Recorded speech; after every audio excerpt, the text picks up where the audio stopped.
السلام عليكم. دي مراجعة فيلم السادة الأفاضل من إخراج كريم الشناوي، وكريم الشناوي واحد من المخرجين المختلفين اللي ليهم نظرة معينة واللي ليهم وجهة نظر بتقدمها في أفلامها كلها، وممكن نشوف دوت في أفلامه أو مسلسلات اللي هو عملها أو فيلم ضاي اللي لسه نازل أو كده. هو واحد عنده فلسفة معينة وهو عايز يقدمها في أفلامه. ممكن نقول عليه مخرج مهرجانات، مش مخرج بتاع السينما وبتاع جمهور. لكن في الفيلم دوت هو حاول يمسك العصاية من النص، حاول يعمل لك فيلم يمشي مهرجانات ويمشي جمهور، واي حد ممكن يدخله يتبسط وهيتفرج عليه وهيستمتع. يعني الفيلم دوت انت ممكن تبص له من ناحية تقعد تطلع منه نظريات، وممكن تبص له من ناحية فيلم كوميدي عادي خالص. ومن هنا فكرني بفيلم ثقافي، عشان كده انا حطيته في مقارنة بينه وبين فيلم ثقافي، او هو دوت فيلم ثقافي بتاع العصر الحالي. فيلم ثقافي لما اتعمل في 1999 ده كان بتاع عصره، بتاع اللي بيحكي مشاكل عصره واللي بيحكي مشاكل الشباب ساعتها. والفيلم دوت لما اتعمل دلوقتي هو بيحكي مشاكل عصرنا وبيحكي مشاكل الشباب بتاعتنا دلوقتي، المشاكل بتاعت الماديات وان الناس ممكن تعمل اي حاجة عشان خاطر تجيب فلوس،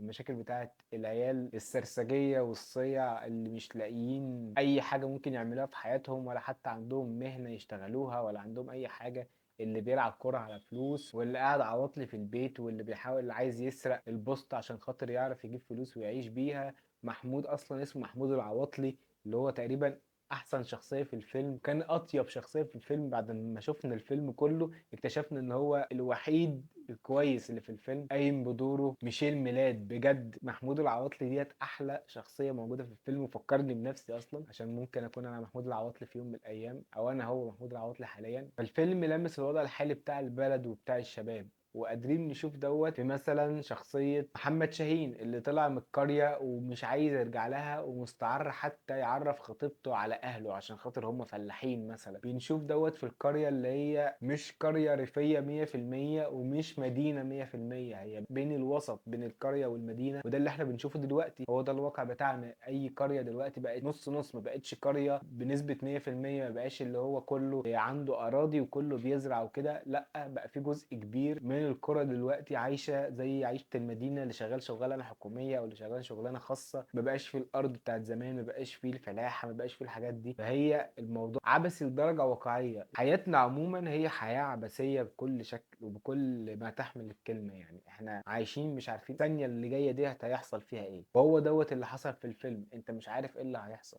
انت في كل خطوة بتاخدها حاجة غريبة بتحصل بره المألوف او بره اي حد بيكتب سيناريو ممكن يلاقيها. ودوت جاي طبعا في الكتابة. يعني عندك عبد الرحمن جويش اللي عامل الصفارة، عمل مسلسل النص، وهو كمان بيكتب للدحيح، واحنا عارفين قد ايه هو كاتب شاطر وكاتب كويس. ومصطفى صقر ومحمد عز الدين الاساتذة طبعا، هما الاتنين اشتركوا في الكبير واشتركوا في اكتر من مسلسل او اكتر من عمل كوميدي. فالكوميديا كانت طالعه منهم هما التلاتة، وكان طالع منهم قد ايه العبث اللي موجود في الفيلم دوت كان واضح جدا. وهي دي الايجابيات بتاعت الفيلم. الفيلم عبثي جدا بس عبثي بنظام، عبثي كويس. انت عندك قصه اساسيه بتتحكي، قصة أبو الفضل اللي مات واللي عياله بدأوا ياخدوا واجب العزا بتاعه زي اللي بيحصل في كل القرى المصرية، وبيعلنوا العزا دوت في الجامع. وعمه اللي هو أشرف عبد الباقي اللي هو عمل دور فيلن رهيب، حلو يضحك، وفي نفس الوقت هو مش قاصد يضحك، هو بيضحك بطريقة كلامه بس، بيضحك بتصرفاته بس، هو بيتكلم جد مليون في المية. وهو شرير 100%، هو شرير عايز مصلحته، مش عايز اكتر من كده. وعندك البلوت لاين التاني بتاع التلات شباب اللي هم طه دسوقي وعلي صبحي ومحمود العاطل اللي هو ميشيل ميلاد. التلاتة دول كان ليهم بلوت لاين لوحديهم، اللي هم عايزين يسرقوا البوسطة اللي موجودة ورا بيت العيله، فبيستغلوا العزاء عشان خاطر يدخلوا جوه البيت. فانت عندك اكتر من لاين هنا، وفي لاين مع علي صبحي في اول الفيلم خالص لما كان بيلعب كوره وكان في مراهنات على كوره. فانت هنا عندك اكتر من حدث بيدوروا مع بعض في نفس الوقت. وبعد كده في النص وانت قبل ما تزهق او وانت ماشي، عشان الفيلم طويل، الفيلم ساعتين، فانت وانت ماشي في الاحداث بيدخل لك شخصيات جديده تنعش الاحداث، شخصيات جديده بتخلي الدنيا، فاهم انت اللي هو ايه، بتعمل حوارات مختلفة بين الناس، بتعمل حوارات مختلفة بين الشخصيات، فبتنعش الدنيا وبتخليك كده مهتم زيادة. لو عايزين نفصص في الفيلم وعايزين نطلع مثلا نظريات من الفيلم، ممكن نقول ان عندنا هنا الفيلم كله زي ما قلنا فيلم عبثي. الشخصيات الرئيسيه بتاعتنا اللي هو بيومي فؤاد، محمد ممدوح، واشرف عبد الباقي، هم لقوا مقبره وقرروا يبيعوا الحاجات اللي فيها ديت عشان يعيشوا بشكل احسن ويعيشوا عيالهم بشكل احسن. واشرف عبد الباقي عايز يستغل موت الاب دوت عشان ياخد منه المقبره دي. بعد كده بيروح يبصمه وبيروح يعمل كل حاجه ممكن تتعمل عشان خاطر ياخد المقبره لنفسه. بس كل دوت حصل امتى؟ حصل في اول يوم العيد بتاع العيد الصغير، والعيد الصغير بيجي بعد رمضان. واللي متعارف عليه بالنسبه لنا ان في رمضان الشياطين بتتسلسل، وفي اول يوم العيد بتفك. واحنا هنا بنشوف الشياطين قدام عينينا،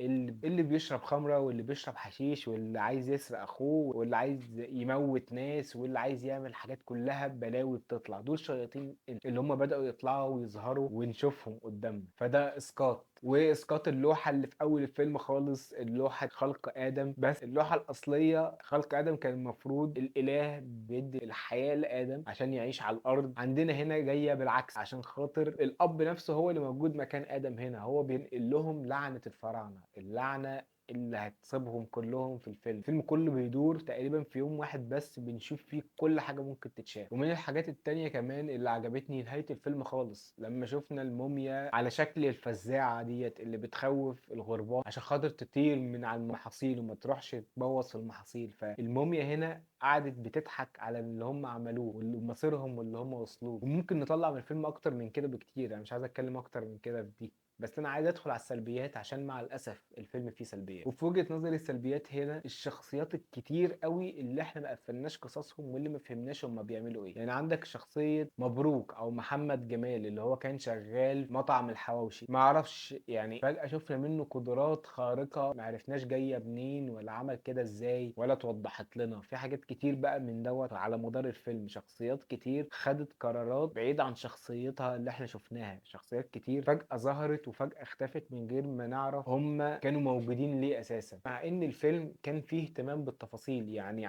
عندك تفاصيل صغيرة زي تفصيلة الولاعة دي كان فيها اهتمام من اول الفيلم خالص لغاية اخر الفيلم. تفصيلة بسيطة زي دي اهتمينا بيها، بس مع الاسف في تفاصيل كتير ما اهتمناش بيها خالص، حطيناها في قلب الفيلم بس عشان خاطر نطول مدته شوية. دي في وجهة نظري. وسلبية كمان ما عجبتنيش نهاية الفيلم خالص، مش النهاية العبثية اللي حصلت مع الشخصيات دي، كانت نهاية حلوة وكنت اتمنى تقف هنا وتخلص. لا بس احنا شفنا في الكريدت في الاخر كل شخصية هي عملت في حياتها بعد كده، ودي حاجة ما عجبتنيش بصراحة. حسيت ان هي مقحمة شوية، او اللي هم كانوا عايزين يرضوا الناس اكتر ما يرضوا نفسهم، عايزين يرضوا اللي بيشوفوا الفيلم في السينما، اللي هو شخصية انتصار عملت ايه في الاخر. انا لازم اشوف؟ لا، انا مش لازم اعرف شخصية. هي انتصار سرقت الفلوس ومشيت، انا مش مهتم اعرف هي عملت ايه في الاخر. بعد كده هي عملت ايه دوت مش من اهتمامي. او مثلا الشخصيات اللي دخلت السجن، او مثلا الشخصيات اللي اتجوزت، كل ديت كانت اهتمامات او حاجات هم اهتموا بيها يوروهاني وانا ما كنتش مهتم ان انا اشوفها. بالعكس هي نزلت من الفيلم بالنسبه لي، عشان انت كده كانك بتاكلني بالمعلقه الفيلم، مش متخليني افكر. بس هو الفيلم بالنسبه لي 8 من 10، فيلم حلو جدا يستاهل يتشاف مره واتنين، وعايز يتفصص، وعايز نبين الكوميديا السوداء اللي فيه وقد ايه هو فيلم ثقافي عصرنا الحالي. بس كده.